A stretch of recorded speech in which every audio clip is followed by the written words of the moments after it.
Ylen presidentinvaalitenttiä. Tervetuloa mukaan! Ennen vaaleja tenttaamme kaikki 9 presidenttiehdokasta. Tänään vuorossa on perussuomalaisten ehdokas Jussi Halla-aho. Ja tämän illan aikana selviää, minkälainen presidentti hän olisi. Ja kuulette myös aivan hetken kuluttua hänen pitämän suoran TV-puheen. Paikalla on myös kulloisenkin ehdokkaan omia kannattajajoukkoja. Tänään siis Halla-ahon tukijoita. Lämpimästi tervetuloa.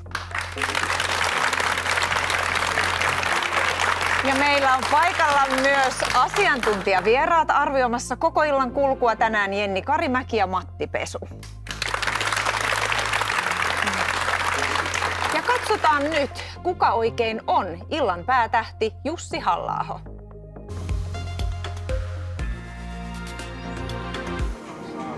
Jussi Halla-aho Suomen presidentiksi.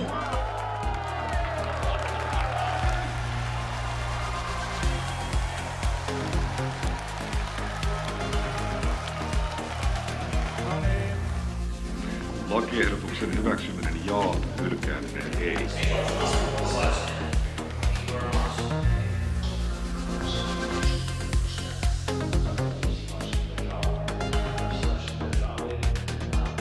Suomalaisten pitää voida omassa kotimaassaan luottaa siihen, että heidän lapsensa ja nuorensa voivat käydä turvallisesti koulua ja että täällä ei tarvitse pelätä sitä, että saa puukosta.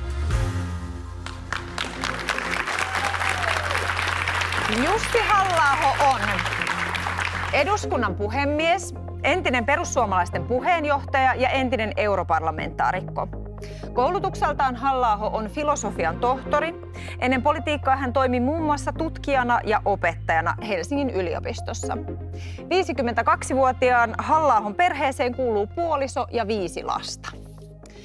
Tervetuloa illan asiantuntijat. Ja ennen kuin päästän teidät ääneen, niin haluan kertoa myös teille, hyvä yleisö, että te voitte myös ottaa osaa ehdokkaan ajatusten kommentointiin yhdessä muiden katsojien kanssa. Yle Areenan puolella on keskustelu tälläkin hetkellä auki, ja siihen voi osallistua luomalla oman Yle-tunnuksen. Ja pääsette tähän chattiin myös siten, että avaatte oman puhelimen ja osoitatte sillä kameralla nyt ruudussa näkyvää QR-koodia. No niin, Jussi Halla-ahon kannatus on nousussa.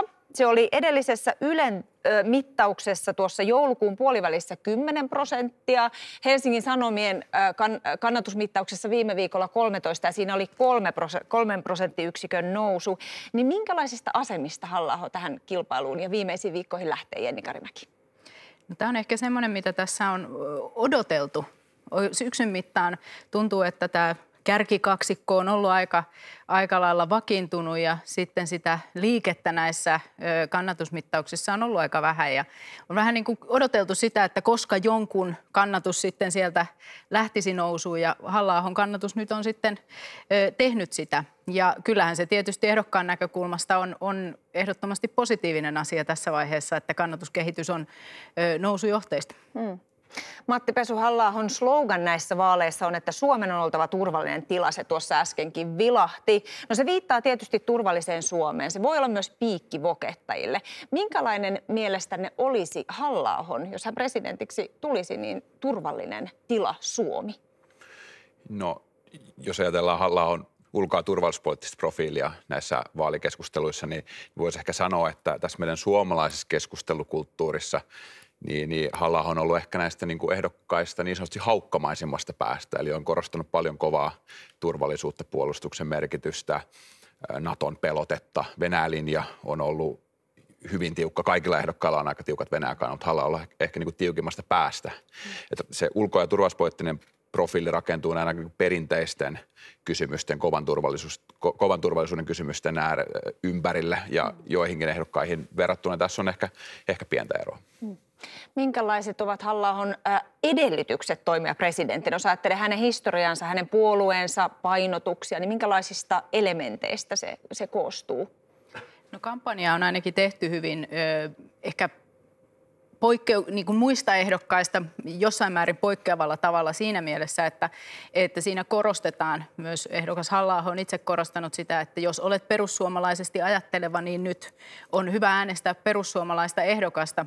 Muut ehdokkaat ehkä enemmän lähtevät sillä keskihakuisesti, että lähtevät niin kuin tavoittelemaan selkeästi vähän joka puolelta sitä kannatusta. Eli siinä mielessä tässä Halla-ahon kampanjassa selvästi tavoitellaan niitä omia äänestäjiä ja sitten tietysti, jos tämä sanoma miellyttää, niin totta kai kaikkia muita. No Halla-ahon itsensä mukaan presidentti on eräänlainen ylin kansalaiskeskustelija. Kohta hän pääsee virittelemään tätä kansalaiskeskustelua. Hän pitää meille aivan hetken kuluttua puheen. Mitä te odotatte? Minkälaista puhetta, Matti Pesu? No itse seuraan, että tuleeko ulko- ja turvallisuuspoliittisia teemoja, että nostaanko niitä tässä framille, koska tässä niin ehdokas on nyt paras valoissa. Hänellä on 3 minuuttia aikaa vakuuttaa ehkä ydinjoukko, että mahtuuko siihen ulko- ja turvallisuuspoliittista sanovaa vai mennäänkö sitten niillä teemoilla, jotka ehkä eniten vetoaa perussuomalaisten äänestäjiin, jotka eduskuntavaaleissa esimerkiksi äänesti perussuomalaisia. Varmasti juuri vähän samoilla linjoilla kollegan kanssa siitä, että kuinka paljon on tämmöinen niin kuin vähän ehkä kansainvälisempi ote ja sitä kautta niin kuin tämä ulkopolitiikan puoli, vai kuinka paljon sitten korostuu nimenomaan tämän niin kuin kansallinen katse ja se kansallisen turvallisuuden näkökulma. Paljon kiitoksia teille jo tässä vaiheessa. Ja kutsutaan nyt sisään illan päätähti ja kuullaan hänen puheensa. Halla-aholla on tasan 3 minuuttia aikaa pitää puheensa ja sen jälkeen mikrofoni sulkeutuu. Tervetuloa, presidenttiehdokas Jussi Halla-aho.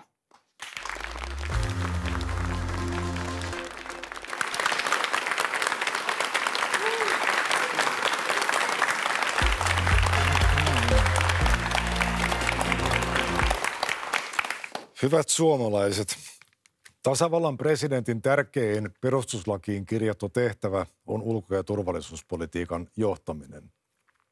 Maailma on suurten myllerrysten keskellä, ehkä jopa historian käännekohdassa. On elintärkeää, että päättäjät pystyvät tarkastelemaan ja analysoimaan tapahtumia realistisesti, ennakoimaan uhkia ja vaaroja ja toimimaan päättäväisesti ja oikea-aikaisesti. Ulko- ja turvallisuuspolitiikan suurista linjoista vallitsee Suomessa onneksi varsin laaja yhteinen näkemys. Sekä kansalaisten että puolueiden ja myös useimpien presidenttiehdokkaiden kesken. Suomalaisille ei tarvitse selittää, miksi on tärkeää, että tuemme Ukrainaa, kun se puolustautuu venäläistä imperialismia vastaan. Jos Venäjää ei pysäytetä Ukrainassa, maailma muuttuu vaarallisemmaksi paikaksi juuri Suomen kaltaisille pienille reunavaltioille. Useimmat ehdokkaat ovat toimineet politiikassa pitkään ja äänestäjillä on mahdollisuus arvioida heidän ominaisuuksiaan.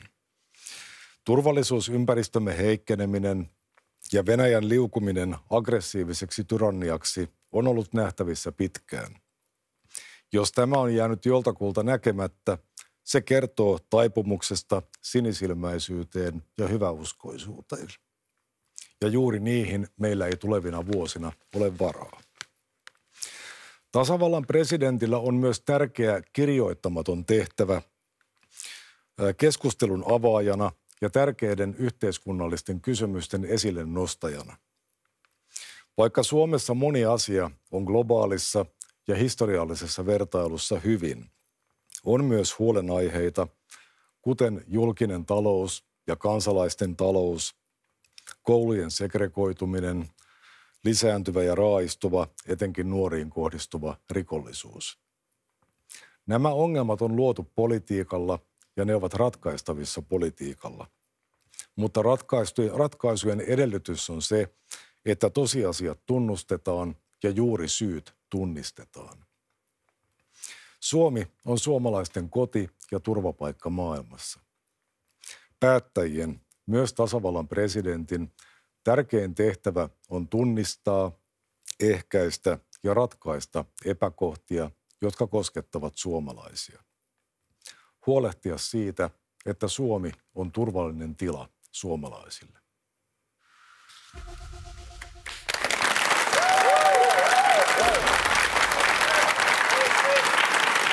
Paljon kiitoksia Jussi Halla-aho tästä puheestanne. Ja tässä on teille nyt jo tehtävä. Saatte tutustua siihen ja Matti käy sen sitten jossain vaiheessa kanssanne läpi. Selvä. Kiitoksia. Ja nyt voitte mennä kannattajien joukkoon.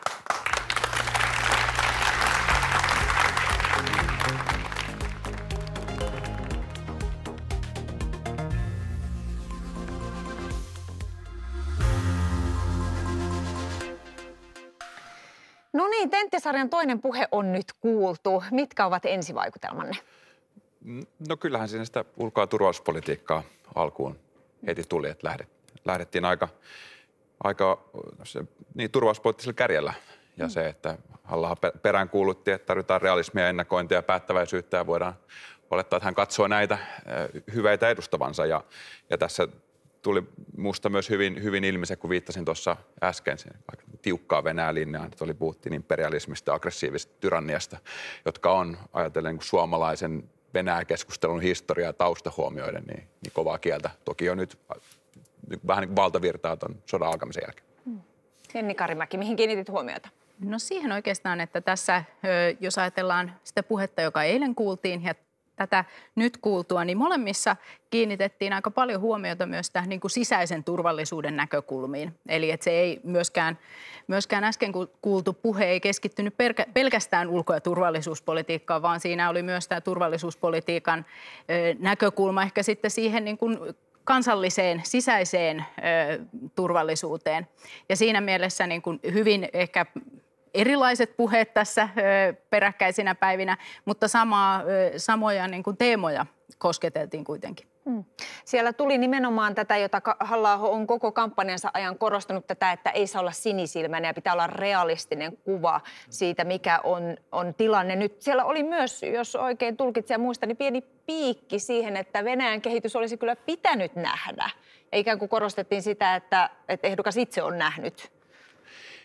Niin, Halla-aho itse ja myös hänen kannattajansa ovat tuoneet sitä esille, että hänellä on ollut tarkkanäköisiä havaintoja Venäjän kehityksestä ja sinänsä oli odotettavaa, että jossain vaiheessa ainakin tätä tenttiä nämä asiat tulee esille, mutta sinänsä ei suoraan lähdetty nimeämään tai haastamaan muita ehdokkaita, mutta tuotiin tämä esille.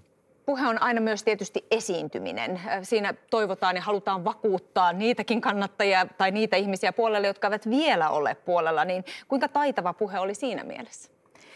Puhe oli erittäin paljon ehdokkaansa näköinen, niin kuin mielestäni koko tämä kampanja. Ja jos katsotaan Jussi Halla-ahon tavallaan historiaa, miten hän on aiemmin, minkälaisena poliitikkona hän on tullut tunnetuksi ja minkälaisena esiintyjänä, niin hän on kyllä hyvin uskollinen omalle tyylilleen ja tavalleen. Ja siinä mielessä tämä äskenkin kuultu puhe oli hyvin linjassa sen kanssa ja ei sinänsä varmasti tarjonnut niin kuin siinä mielessä suuria yllätyksiä kenellekään.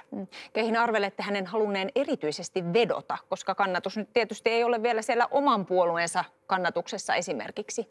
No ainakin aiemmin hän on puhunut ja kirjoittanut siitä, että toivoisi, että kaikki perussuomalaisesti ajattelevat ihmiset ja perussuomalaista politiikkaa kannattavat ihmiset nyt äänestäisivät myös oman tämän näkemyksensä mukaisesti myös tässä presidentinvaalissa. Ja kyllä tässä ehkä näkisin, että myös näitä ihan puolueen peruskannattajia pyrittiin puhuttelemaan.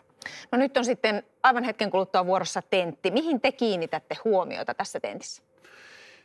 No ehdokkaat on käynyt jo melkoisen läpivalaisun ennen tätä. Seuraan, että tuleeko mitään uutta. Ulko- ja turvallisuuspoliittisissa kysymyksissä niin ollaan puhuttu paljon Natosta, Venäjästä, puolustuksesta, mutta tuleeko sitten jotain uutta Yhdysvaltojen kehityksestä tai Kiinasta nähtäväksi jää?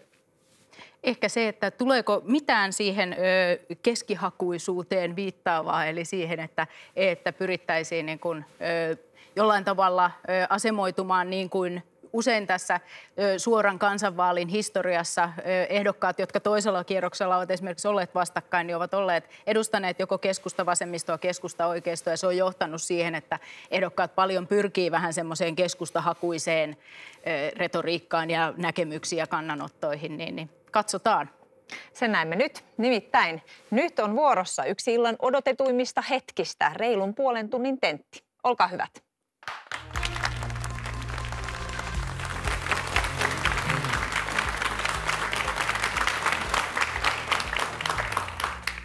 Hyvää iltaa, Jussi Halla-aho. Kiitoksia, hyvää iltaa.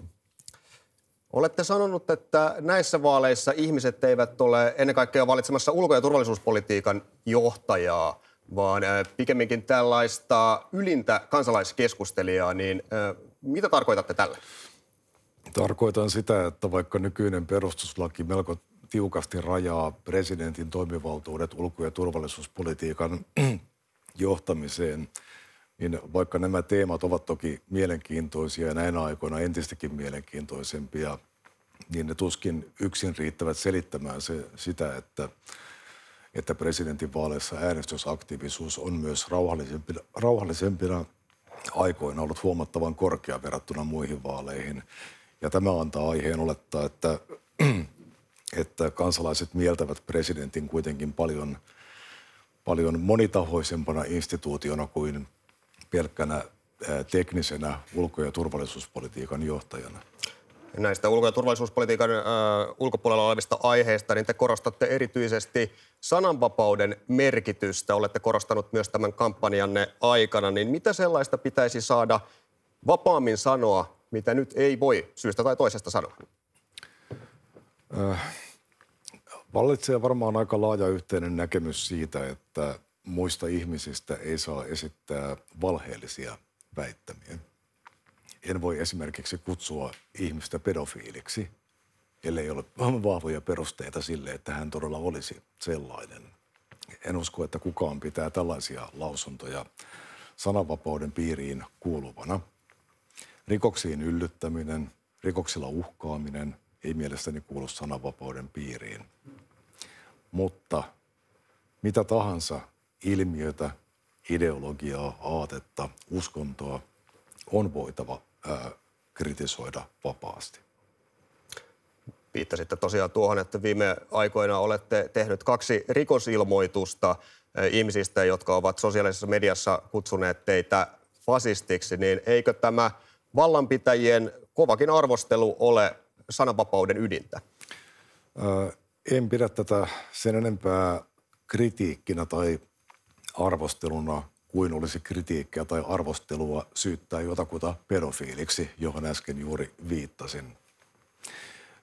Meillä on poliisi ja oikeuslaitos hoitamassa tällaisia asioita, enkä koe minkäänlaista tarvetta lähteä käröimään tai puimaan tätä asiaa julkisuuden kautta, mutta ehkä anekdootin omaisesti voisin huomauttaa, että tällä prosessilla on nyt jo ollut myönteisiä vaikutuksia sananvapaudesta käytävään keskusteluun.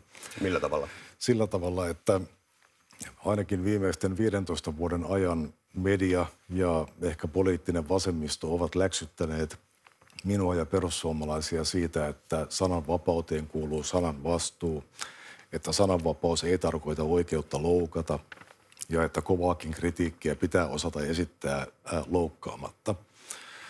On myös varsin avoimesti ilakoitu aina kun perussuomalaisia on niin sanottujen sananvapausrikosten vuoksi viety käräjille tuomittavaksi.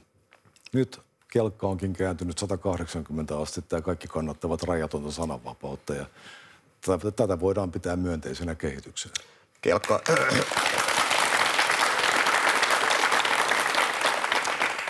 Mielestäni kelkka on kääntynyt, mutta teillä myös näyttää kelkka kääntyneen. Olette aikaisemmin todennut Ilta-Sanomien haastattelussa, että ette lähtisi tekemään rikosilmoitusta siitä, että teitä kutsuttaisiin juurikin fasistiksi. Niin mikä sai mielenne muuttumaan? No on hyvä kysymys, että jos ihminen on aiemmin sietänyt jotakin, mikä ei ole oikein, niin luoko tämä hänelle velvoitteen sietää sitä jatkossakin? Voidaanko esimerkiksi pitkään parisuhteen väkivallasta kärsivälle ihmiselle sanoa, että olethan sinä tähänkin asti sietänyt sitä, että sinua hakataan, että miksi sinä nyt menit tekemään rikosilmoituksen? Onko teitä loukattu tällä termillä? Mielestäni minusta on esitetty selkeästi valheellinen väite. On aivan eri asia arvostella jotakin sanomaani tai tekemääni ja ilmaista vaikka sellainen mielipide, että tämä on minun mielestäni fasistinen mielipide, kuin esittää tällainen täysin kontekstiton väite, että joku henkilö on fasisti. Ihmiset kuitenkin ymmärtävät sen niin, että että fasismi viittaa joko epädemokraattiseen yhteiskuntajärjestelmään tai ainakin väkivaltaisiin ja epädemokraattisiin keinoihin poliittisten tavoitteiden saavuttamiseksi, ja kumpaakaan näistä minä en kannata. Minkä takia tämä teidän sietokykynne ylittyi nimenomaan juuri presidentinvaalikampanjan aikana? Miksi juuri nyt? Siksi, että nämä väitteet esitettiin juuri tänä aikana. Minähän en ole millään tavalla tuonut tätä oikeusprosessia julkisuuteen. Sen ovat tehneet nämä, sanotaan, asianosaiset. Mutta se ei varmaan tullut yllätyksenä, että oikeusprosessi tulee julkisuuteen. No en voi tietenkään tällaista rikosilmoituksen tekemistä perustaa oletuksiin siitä, että mitä epäiltyyn rikokseen syyllistynyt henkilö sitten, miten hän reagoi siihen. Hyvä. Tuo on korkean tason poliitikoilta kuitenkin melko harvinaista tehdä tällaista rikosilmoitusta, niin aikoisitteko valvoa teistä käytettyjä nimityksiä myös presidenttikautenne aikana? No, tämä on erittäin poikkeuksellista toki omankin poliittisen urani aikana, enkä nyt lähtisi ennakoimaan sitä, että tämä on jonkinlainen ennakkotapaus minkään asian suhteen. Hyvä. Jatketaan vielä sananvapausteemassa. Olette saanut korkeimman oikeuden tuomion kansanryhmää vastaan kiihottamisesta sekä uskonrauhan rikkomisesta. Millainen taakka tämä olisi presidentille, josta kansalaiset toivovat tällaista eräänlaista kansakunnan keulakuvaa? Olen tosiaan saanut 400 euron sakot blogikirjoituksesta, jonka kirjoitin 16 vuotta sitten. Ehkä tästä voisi jo päästä yli. Kuinka hyvin, jos tästä päästään yli, niin kuinka hyvin nämä vanhat kirjoitukset kuvaavat teidän ajatteluanne tänä päivänä? No, ne kuvaavat varmaan ajatteluni evoluutiota, kehitystä. Blogissa, jota pidin vuosikaudet, oli kyse ennen kaikkea ääneen ajattelemisesta, erilaisten ajatusten kehittämisestä, eikä minulla ole mitään tarvetta niitä peitellä. Mutta sellainen henkilö, joka on kaikista asioista tismalleen samaa mieltä kuin 20 vuotta aiemmin, on ehkä jossain määrin tai osoittaa tietynlaista ehkä kehityskyvyttömyyttä. Otetaan sieltä yksi konkreettinen esimerkki. Arvostelitte keskustelua juutalaisten kansanmurhan muistamisesta.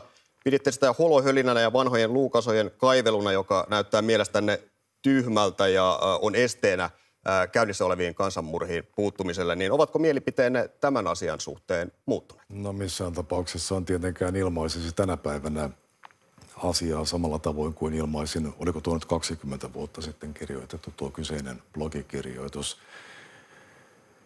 Ei siinä ole oikeastaan ollut kyse kannanotosta holokaustiin tietenkään, vaan siinä oli kyse vain siitä, että meidän täytyy ymmärtää se, että historia on täynnä erilaisia kammottavia kansanmurhia ja on se riski, että jos tavallaan se surutyö ja muisteleminen fokusoituu yhteen niistä, niin silloin meillä helposti jää huomaamatta se, että meillä on paljon muitakin kammottavia tragedioita historiassa ja niiden uhrit ovat aivan samalla tavoin uhreja.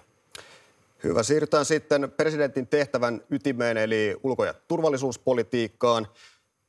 TV-mainoksessanne todetaan, että olette ollut koko ajan oikeassa kaikesta. Venäjän aloitettua hyökkäyssodan Ukrainaan keväällä 2022 piditte lännen sotilaallista väliintuloa Ukrainassa ennen pitkään vääjäämättömänä. Niin olitteko oikeassa myös tässä? En osaa ennustaa tulevaisuutta ja täytyy nyt sen verran puolustautua, että itse en sanonut olleen joka asiassa aina oikeassa. On ollut myös Kyllä teillä varmaan jotain sananvaltaa siinä, että minkälaisia mainoksia ja kampanjanne pyörittää. Itse asiassa ei ole. Minulle ei kerrota niistä etukäteen. Ville Rydman käveli studioon ja sieltä tuli sellaista ulos. Joo. No niin, mutta sitten itse asiaan. Eli pidättekö tätä tosiaan vääjäämättömänä, tätä lännen sotilaallista väliintuloa Ukrainassa?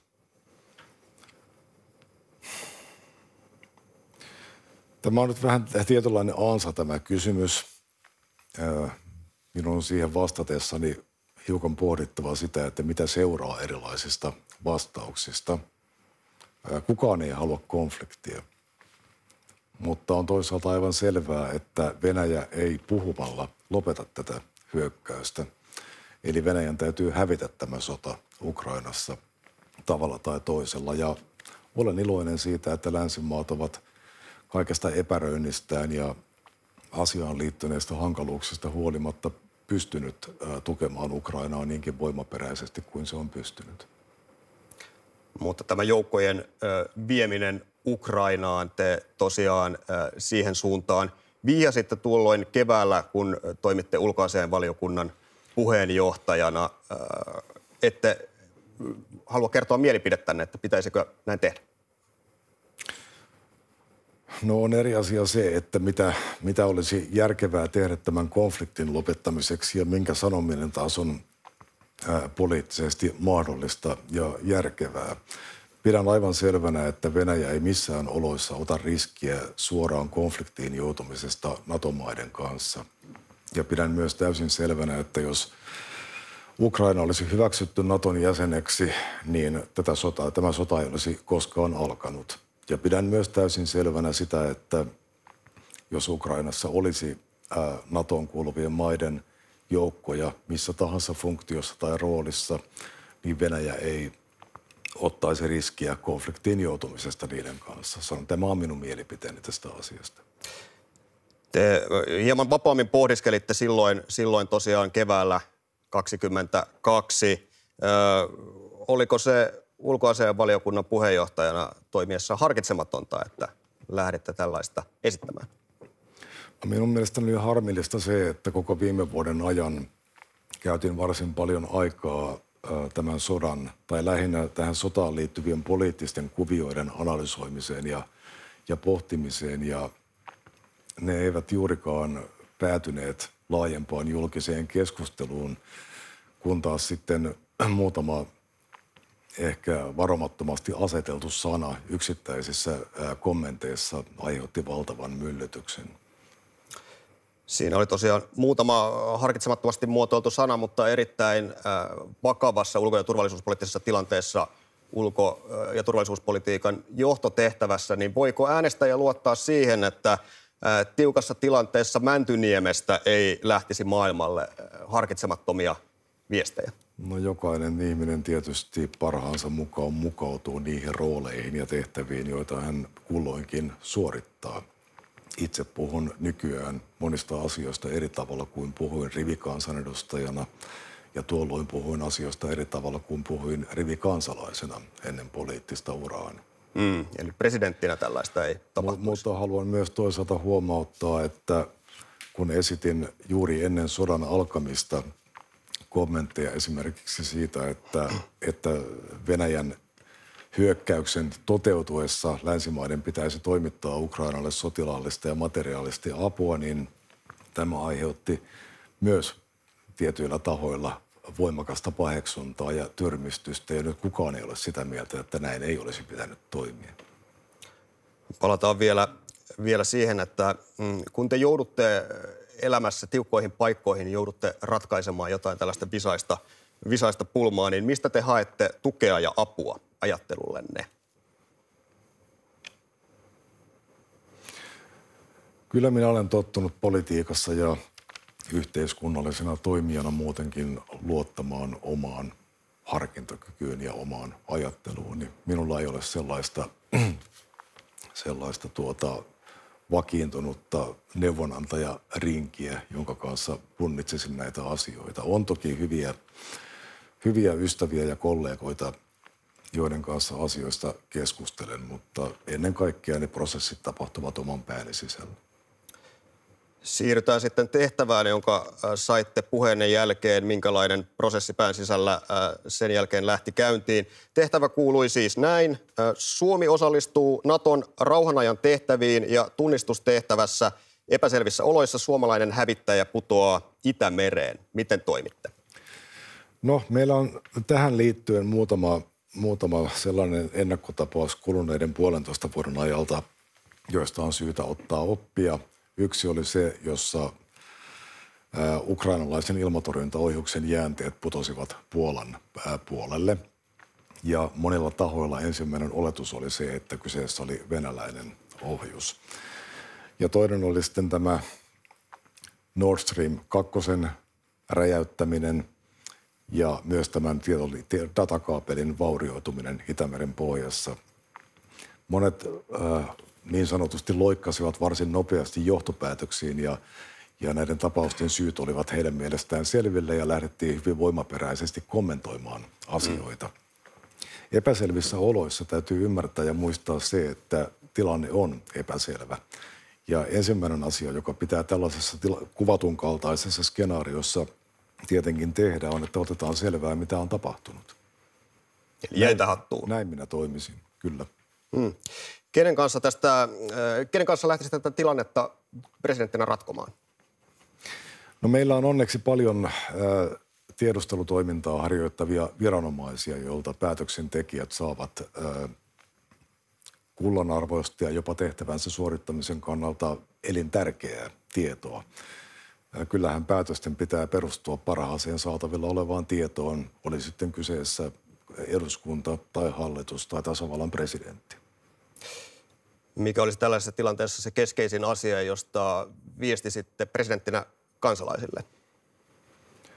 No minun mielestäni kansalaisille on tällaisessa tilanteessa syytä viestiä siitä, että tilanne on vakava ja on syytä olla huolissaan. Ei pidä tuudittautua sellaiseen harhaluuloon, että mitään hätää ei olisi. Toisaalta taas panikoimisesta ja arvailusta ja spekuloinnista ei ole kovin paljon hyötyä, koska meillä on kuitenkin olemassa työkalut sitä varten, että me voimme selvittää, mitä on tapahtunut. Ja sen jälkeen meillä on työkalut asianmukaiseen reagointiin. Johtaisitteko tässä tilanteessa te vai johtaisitteko te yhdessä hallituksen kanssa? Miten kun tämä on Naton kentällä myös tämä tilanne, niin miten siinä tilanteessa nämä vastuut jakautuisivat? No on aivan selvää, että tasavallan presidentti ja valtioneuvosto toimivat yhteistyössä, aivan kuten perustuslaki edellyttää. Minun on hyvin vaikea nähdä sellaista tilannetta, jossa varsinkaan näin vakavassa ja kansakunnan kannalta tärkeässä tai kriittisessä tilanteessa tasavallan presidentin ja valtioneuvoston välillä syntyisi jonkinlainen arvovaltakiista, joka sitten vaikeuttaisi yhteistyötä. En pidä sitä lainkaan realistisena pelkona. Hyvä. Siirrytään sitten eteenpäin laajemmin ulko- ja turvallisuuspolitiikkaan. Olette sanonut, että tulevan presidentin pitää pystyä havainnoimaan ympäristöään realistisesti ja silmät auki. Niin millaiseen maailmaan uuden presidentin tulisi mielestänne varautua seuraavan presidenttikauden aikana? No me elimme koko kylmän sodan jälkeisen ajan sellaisessa fukujamalaisessa hengessä, jossa historian oletettiin tulleen tietyllä tavalla päätepisteeseensä ja että länsi-eurooppalainen tai länsimainen liberaali demokratia on jonkinlainen universaali majakka, jota kohti muu maailma hitaasti, mutta vääjäämättä kulkee. Ja vaikka päinvastaisesta kehityksestä alkoi olla erittäin selviä merkkejä jo toissa vuosikymmenellä, viittaan siis Venäjän sisäiseen kehitykseen, niin tältä varsin sitkeästi suljettiin silmät, koska niin kovasti haluttiin uskoa siihen, että Venäjästä on tulossa normaali kumppani kansainvälisessä kanssakäymisessä. On hyvä toivoa parasta. Me kaikki haluamme parempaa maailmaa. Me kaikki haluamme, että Venäjä olisi demokraattinen valtio, mutta ei pidä ruveta uskomaan näihin omiin toiveisiin, jos kaikki todistusaineisto viittaa siihen, että ne toiveet ovat katteettomia. Millaisena näette seuraavan presidentin suhteen Venäjään? Melko olemattomana ilmeisesti. On aika vaikea nähdä paluuta normaaliin, tai on oikeastaan aika vaikea hahmottaa sitä, että mikä olisi se normaali, johon voitaisiin palata siinäkään tilanteessa, että Venäjällä tapahtuisi vastoin kaikkia odotuksia jonkinlainen myönteinen sisäinen mullistus. Paluuta vanhoihin taloussuhteisiin ei ole. Venäjä on resurssitalous, joka myy raaka-aineita ja fossiilista energiaa. Kukaan ei varmastikaan halua Euroopassa enää palata sellaiseen riippuvuuteen, jossa oltiin, kun olemme nähneet, että minkälaisia riskejä siihen sisältyy. ja toisaalta irtautuminen fossiilisista polttoaineista tekee tästä kysymyksestä vanhentuneen joka tapauksessa jollakin aikavälillä. Mitä taas tulee poliittisiin ja diplomaattisiin suhteisiin, niin mielestäni on aivan selvää, että esimerkiksi talouspakotteista ei voida luopua eikä poliittisia suhteita voida normalisoida ennen kuin Venäjän ulkopolitiikassa on tapahtunut dramaattinen muutos parempaan, ennen kuin Venäjä on lopettanut sodan Ukrainassa, ennen kuin se on korvannut aiheuttamansa hävityksen. Ja minun on rehellisesti sanottuna vaikea nähdä sitä, että missään kuviteltavissa olevassa skenaariossa Venäjällä tapahtuisi tämän kaltaista heräämistä. Venäjä-suhteet ovat olleet aikaisemmille presidenteille sitä keskeistä työn sisältöä, niin onko seuraavalle presidentille sitten suhde Yhdysvaltoihin se kaikista tärkein asia, mikä hänen tulee hoitaa? No siitä lähtien, kun Suomi on liittynyt Euroopan unioniin, niin yhteistyö ja kanssakäyminen meille tärkeimpien ulkomaiden kanssa tietysti pääasiassa on tapahtunut Euroopan unionin puitteissa. Eli se on ollut pois presidentin tontilta ja perinteisen ulkopolitiikan tontilta, jolloin presidentin tehtäväksi on tietyllä tavalla jäänyt kahdenvälisten suhteiden ylläpito yhtäältä Venäjään ja toisaalta Yhdysvaltoihin ja tietysti myös Kiinaan ja globaalin etelän maihin. Nyt Venäjä on koko lailla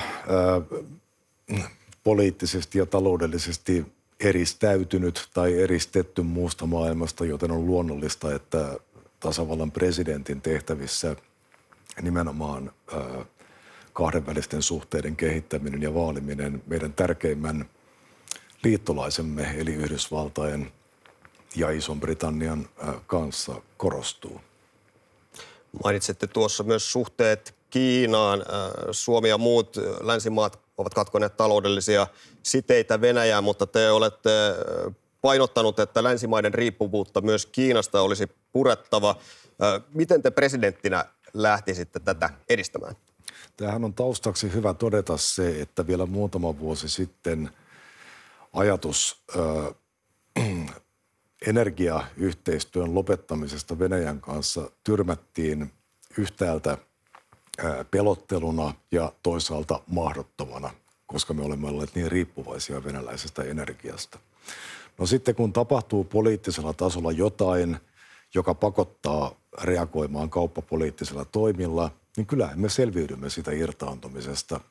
Mutta se on paljon tuskallisempaa kuin jos me olisimme jättäneet rakentamatta sen riippuvuuden tai jos me olisimme ryhtyneet hyvän sään aikana ajoissa purkamaan sitä riippuvuutta. Ja nyt minä pelkään sitä, että me olemme toistamassa Kiinan kanssa niitä samoja virheitä, joita me teimme vuosien ja vuosikymmenten ajan Venäjän suhteen. Euroopan ja koko länsimaailman riippuvuus Kiinasta ja kiinalaisesta teollisuudesta on syvyydeltään ja laajuudeltaan aivan toista luokkaa kuin meidän varsin rajallinen riippuvuutemme oli venäläisistä raaka-aineista. Ja jos nyt tapahtuisi jotain sellaista, joka pakottaisi Euroopan ja länsimaat reagoimaan Kiinan toimiin vaikkapa kauppasuhteiden rajoittamisella tai niiden katkaisemisella, niin se merkitsisi välitöntä katastrofia Euroopassa sekä teollisuudelle että taloudelle ja myös kuluttajille. Ja jotta tämä riski ei pääsisi realisoitumaan missään oloissa, niin meidän pitäisi ryhtyä tekemään tietynlaista irtikytkentää tästä Kiinan riippuvuudesta. Ei sitä pitäisi alkaa hiljalleen tässä vaiheessa aloittamaan. Onko Suomella oma Kiina-politiikka vai onko se yhteinen EU kanssa? Me tarvitsemme molempia. Itse kannatan rauhanomaista rinnakkaineloa myös sellaisten maiden kanssa ja sellaisten yhteiskuntien kanssa, jotka eivät jaa meidän arvojamme. Kiina on yhteistyökumppani.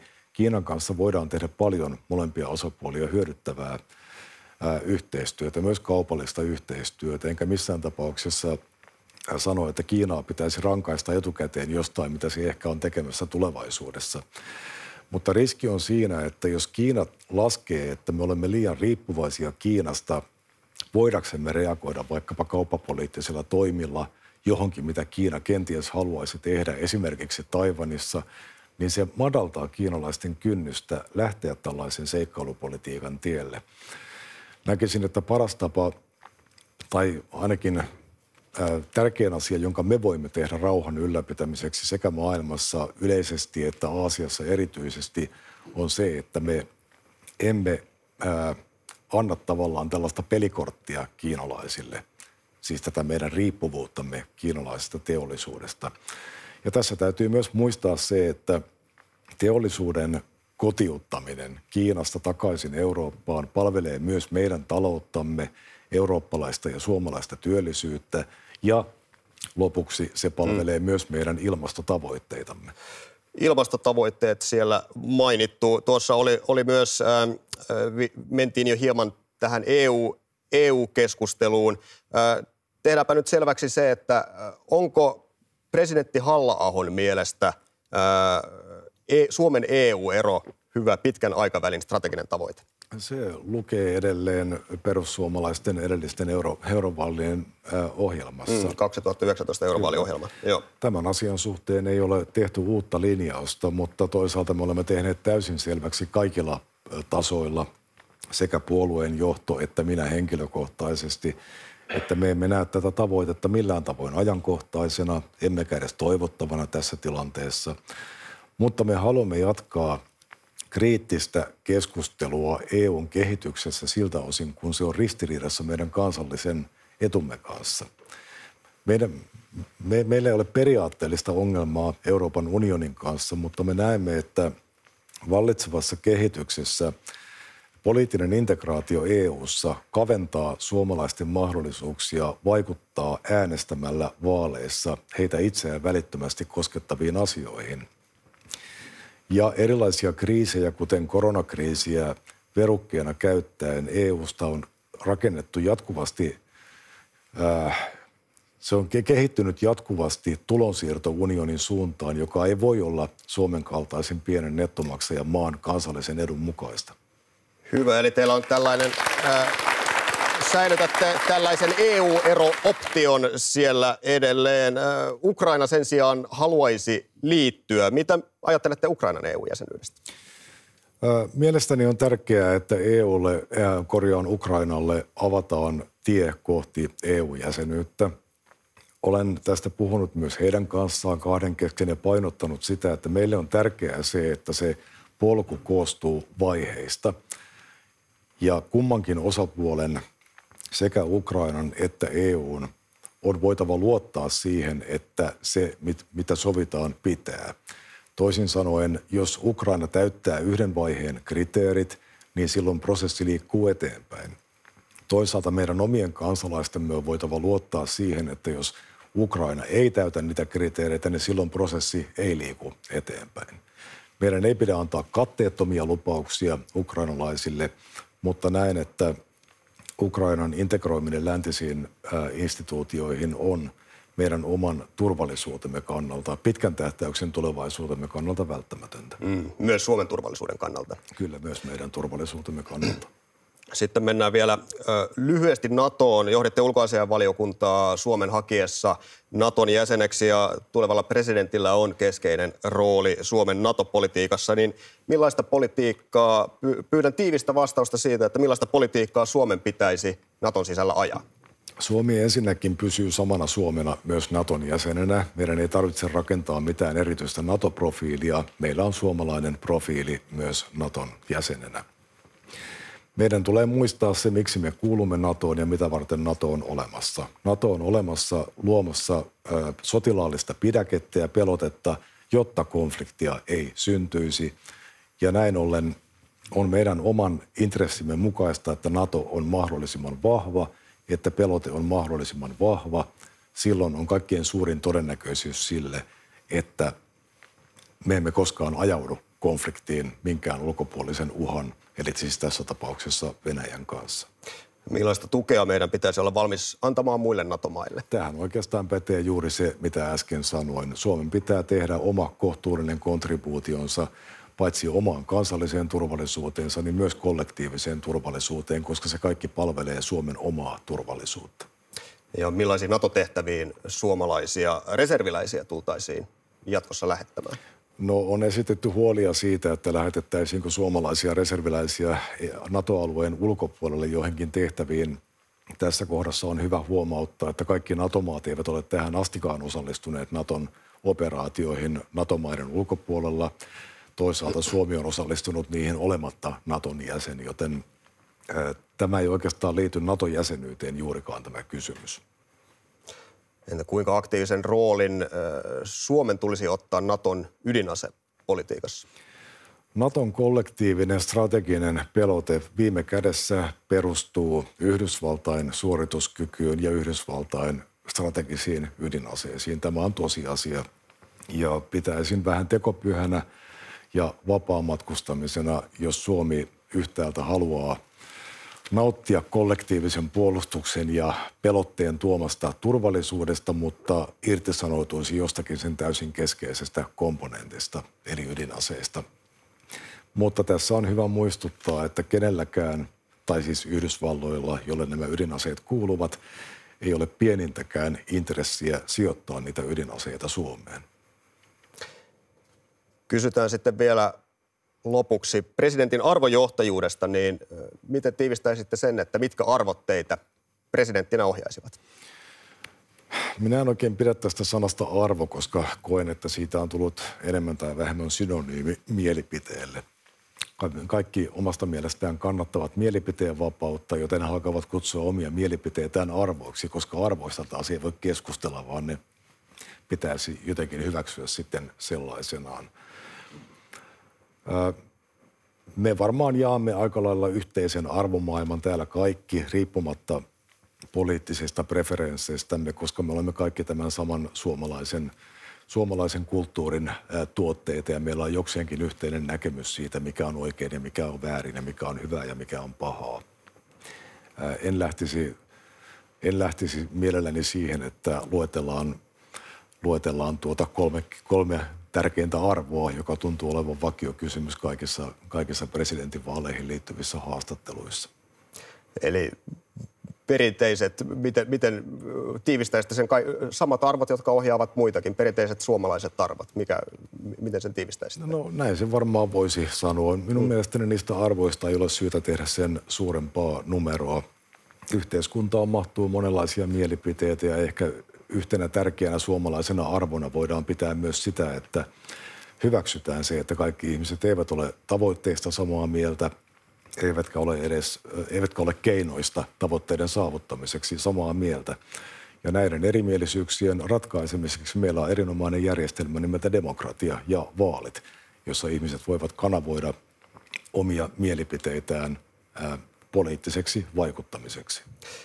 Ja vielä ihan viimeinen kysymys siitä, että kun ennen kuin teidät valittiin perussuomalaisten puheenjohtajaksi, totesitte, että teitä ei kannata äänestää, mikäli haluaa puheenjohtajaksi bilehileen tai seurusteluupseerin, niin presidentin työhön hän kuuluu paljon edustamista. Kyllähän siinä yhdet isot bileetkin aina vuosittain pitää järjestää. Niin ovatko vuodet politiikassa hioneet teistä esiin seurusteluupseerin? No eivät varsinaisesti, mutta olen toki oppinut tulemaan toimeen myös sellaisissa tilanteissa, jotka eivät välttämättä ole ominta itseäni ja joista en välttämättä henkilökohtaisella tasolla niin suuresti nauti. Kiitos tentistä, Jussi Halla-aho. Kiitoksia.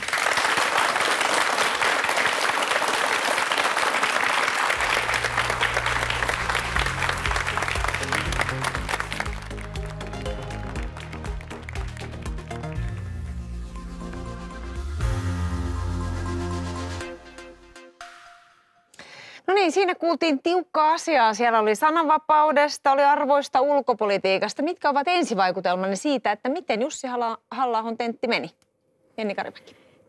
No ehkä semmoinen päällimmäinen, jota vähän tuossa jo aiemminkin ainakin pohdiskelin, en muista sanoinko, mutta se, että näitä presidentinvaaleja ylipäänsä, ei pelkästään tätä, vaan presidentinvaaleja ylipäänsä leimaa semmoinen tästä keskustahakuisuudesta johtuen tämmöinen tietty ehkä semmoinen vähän niin kuin epäpoliittisuuden vire. Eli hiukan kaihdetaan, erityisesti kärkiehdokkaat usein hiukan kaihtavat sitä, että eivät tule liian paljon leimatuiksi niin kuin siihen omaan poliittiseen viiteryhmäänsä. Ja se tässä esimerkiksi EU-politiikkaa käsittelevässä osiossa, niin Jussi Halla-aho toi hyvin selvästi esille sen, että mitkä perussuomalaisten näkemykset tässä kysymyksessä ovat. Ja tavallaan tämä puoluepolitiikan ja puolueen näkemysten kaihtaminen ei tässä ainakaan näkynyt, vaan tässä todella puhui perussuomalaisten presidenttiehdokas. Matti Pesu, mihin erityisesti kiinnititte huomiota? No se oli useampikin asia. Ehkä nostaisin, kun puhuin ennen tässä, kun tämä keskustelu alkoi, niin esimerkiksi Kiinasta, että tuleeko esille. Sieltähän se tuli ja meillä niin kuin Suomessa ehkä haetaan vielä semmoista sabluunaa tai Kiina-politiikkaa, miten meidän nyt Kiinaan tulisi suhtautua. Ja tässä Halla-aho sanoi aika suoraan, että sanoi hyvin suoraan, että Kiinan suhteen ei pitäisi tehdä samoja virheitä kuin Venäjän kanssa hän puhuu suoraan irtikytkennästä, joka on aika voimakas termi, ja se, että teollisuuden palauttamista kotiin, se hyödyttäisi Suomea. Toisaalta hän puhui myös, että Kiinan kanssa pitäisi pyrkiä rauhanomaiseen rinnakkaiseloon. Ehkä sitten tässä se iso kysymys, että miten tämä kaikki tapahtuu. Siellä on yksityisiä investointeja ja toisaalta miten irtikytkentä tapahtuu niin, että Kiinan kanssa ei mene sukset ristiin. Nämä on isoja, kellä on näihin varmaan tässä vaiheessa vaihtoehtoja tai ei ole ehkä niin kuin suoria suunnitelmia, mutta ihan varmasti tulevan tasavallan presidentin agendalla niin Kiina on aiempaa merkittävämmässä roolissa. Tentin alkupuolella puhuttiin jonkun aikaa sananvapaudesta. Siinä tuotiin ilmi ja esiin se, että vuonna 2020 Halla-aho ei ollut tekemässä rikosilmoitusta siitä, kun häntä fasistiksi kutsuttiin, mutta nyt hän teki. Miten hän tätä mielenmuutostaan selitti? No kyllähän se ihan perustellusti sinänsä tuli tässä esiin, että mikä tähän mielenmuutokseen oli johtanut. Sinänsä pidän perusteltuna sitä, että tätäkin asiaa tässä tentissä käsiteltiin, koska toisaalta ehdokkaan kampanja lähtee juuri tästä kansalaiskeskustelijan roolin korostamisesta, että se on keskeinen presidentin tehtävä. Ja siinä mielessä tietysti ehdokkaan näkemykset siitä, että missä ne sananvapauden rajat esimerkiksi kulkevat, niin on tietysti perusteltua käydä läpi. Matti Pesu, miltä teistä kuulosti kohta siitä, kun puhuttiin lännen sotilaallisesta väliintulosta? Siinä itselle jäi sellainen vaikutelma, että Jussi Halla-aho ei aivan halua sanoa sitä, miten hän toivoisi, että tässä tilanteessa toimitaan. Hän jotenkin muotoili sitä niin, että tämä on eräänlainen ansa tämä kysymys ja nyt pitää vähän miettiä. Miten tulkitsitte tätä kohtaa? No se on ihan totta, että hän on niin poliittisesti hyvin, hyvin herkkä. Ja jos hän tässä olisi sanonut, että lännen olisi syytä sotilaisesti tulla, tehdä sotilainen väliintulo, niin se olisi herättänyt tosi isoa huomiota ja ehkä jopa Suomen ulkopuolella. Tämä on merkittävä kysymys.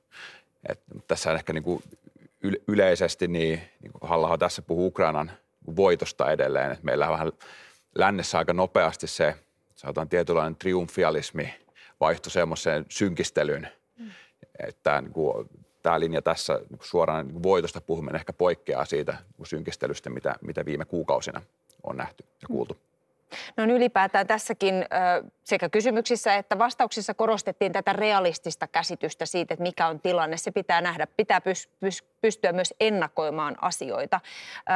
Minkälaista linjaa tässä mielessä tämä tentti teidän mielestänne toi esiin? Ulko- ja turvallisuuspoliittista linjaa.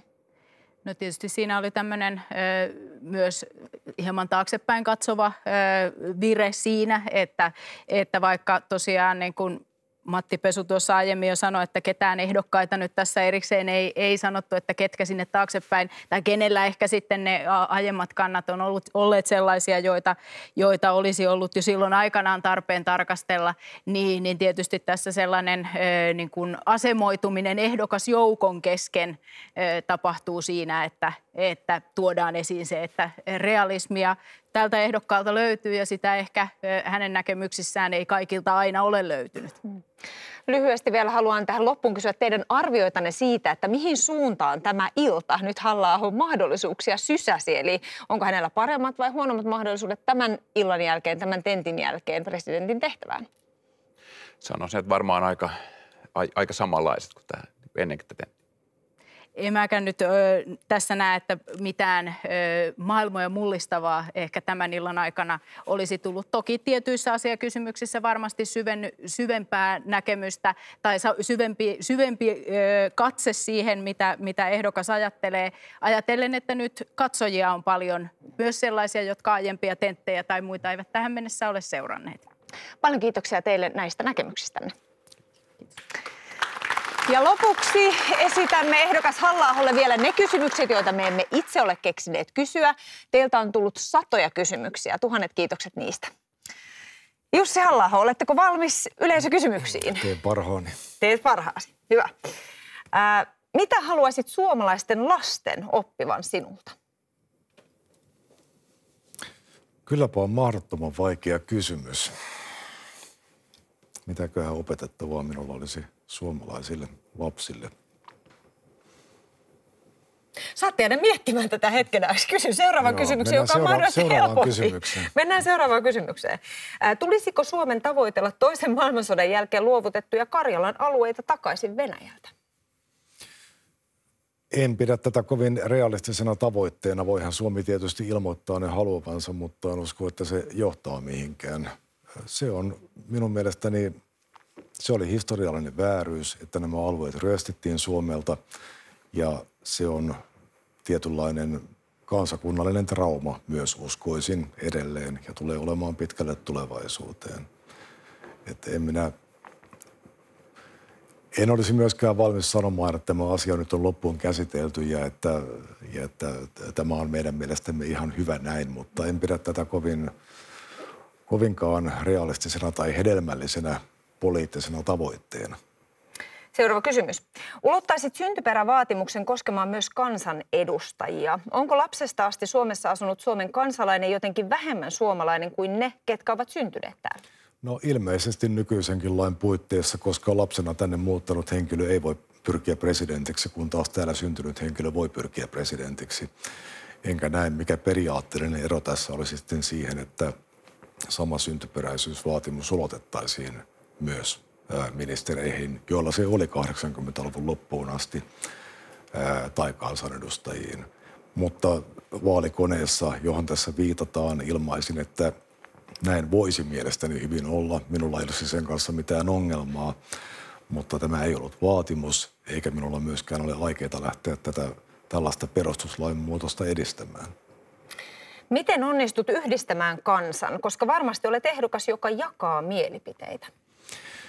No se, että miten kansalaisia voidaan yhdistää. Minä haluaisin presidenttinä muistuttaa ihmisiä siitä, että kaikista erimielisyyksistämme huolimatta me olemme kaikki pohjimmiltamme samassa veneessä. Meillä on yhteisiä intressejä, vaikka meillä on esimerkiksi työmarkkinoilla aika voimakkaita vastakkainasetteluja tällä hetkellä, niin tosiasia on kuitenkin se, että työnantajan ja työntekijän todelliset intressit ovat yhteisiä. Ja nämä vastakkainasettelut, joita halutaan lietsoa, niin ne palvelevat ehkä enemmän puoluepoliittisia tarkoitusperiä. Ja pysyy sitten niistä kauempana. Minulla ei ole tarvetta asettua niissä kenenkään puolelle, koska ymmärrän tai koen ymmärtäväni, että niin kuin äsken sanoin, meillä on yhteinen hiili, johon kaikkien kannattaa puhaltaa. Ja haluatteko nyt yrittää sitä aivan ensimmäistä kysymystä uudestaan, vai otetaanko uusi kysymys loppupäästä? Se on liian vaikea kysymys, ei käytetä siihen aikaa. Ei käytetä siihen aikaa. Ja nyt saatte valita viimeisen kysymyksen. Haluatteko arkisen vai syvällisemmän? Minä nyt heitän pallon takaisin toimittajalle. Katsotaan, ehditäänkö molemmat. Aloitetaan arkisesta. Kuka on valinnut tänään vaatteenne? Ihan itse. Onneksi minulla on niin vähän vaatteet, että niissä ei ole paljon valitsemista. Ja aivan lyhyesti vielä, ehkä noin 10 sekuntia aikaa vastata. Onko ihmiskunnalla toivoa? Kyllä ihmiskunnalla on toivoa. Ihmiskunta on selvinnyt paljon pahemmista tilanteista kuin se, jossa me olemme tällä hetkellä. Jussi Halla-aho, paljon kiitoksia näistä vastauksistanne ja koko illasta. Kiitoksia.